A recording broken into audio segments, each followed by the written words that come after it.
دياز والزلزول يتناقشان كيف سنلعبها وكيف سندبرها. نلعب على القائم الاول على القائم الثاني، شكله على القائم الاول، يعطي اشاره ابراهيم دياز بانه سيلعبها على القائم الاول. لا، هنا يمرر كره قصيره، اوناحي يرفعها،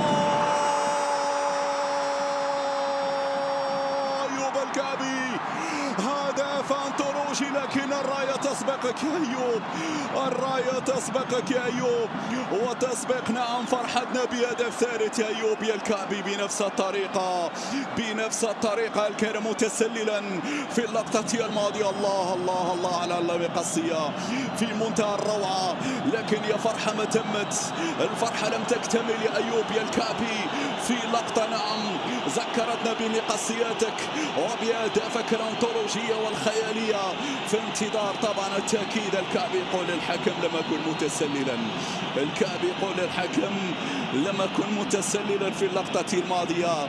هنا بابتسامة، هنا بنقاش مع حكم المباراة، يقول أوناحي معلش حتى لو لم يتم احتساب الهدف بإمكاننا أن نكرر وأن نفعل مرة أخرى في انتظار القرار الحاسم من الحكم. نعم هنا عيسى السي ننتظر القرار.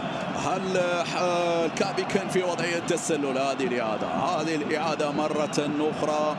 طبعا وضعية أمامكم، هناك يقول ليس متسلل، هناك اللي يقول متسلل، لكن في النهاية هناك فار، هناك من يدققون ويفصلون بالملي وضعية أيوب الكعبي قبل الإعلان عن الهدف، الشرعية من عدمه بالنسبة لأيوب عيسى السي، لكن ينتظر القرار لأن هناك قرار في غرفة الفار، هم يفصلون ويدققون. واللحظة التي يتأهب فيها أيوب الكعبي كأنه يقول نعم هدف صحيح، ولكن في النهاية هنا قاضي المباراة عيسى السي من سيعلن إن كان الهدف صحيح أم لا.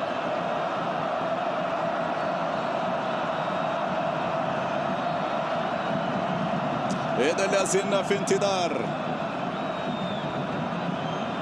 عيسى السي أخذ وقت طبيعي جدا، لقطة صعبة. الكعبي في النهاية نعم الهدف يحتسب، صاحب المقصيات، هدف من الخيال يا الكعبي، هدف من ذكريات البطولات يا الكعبي، هدف من ذكريات الافتتاح يا الكعبي.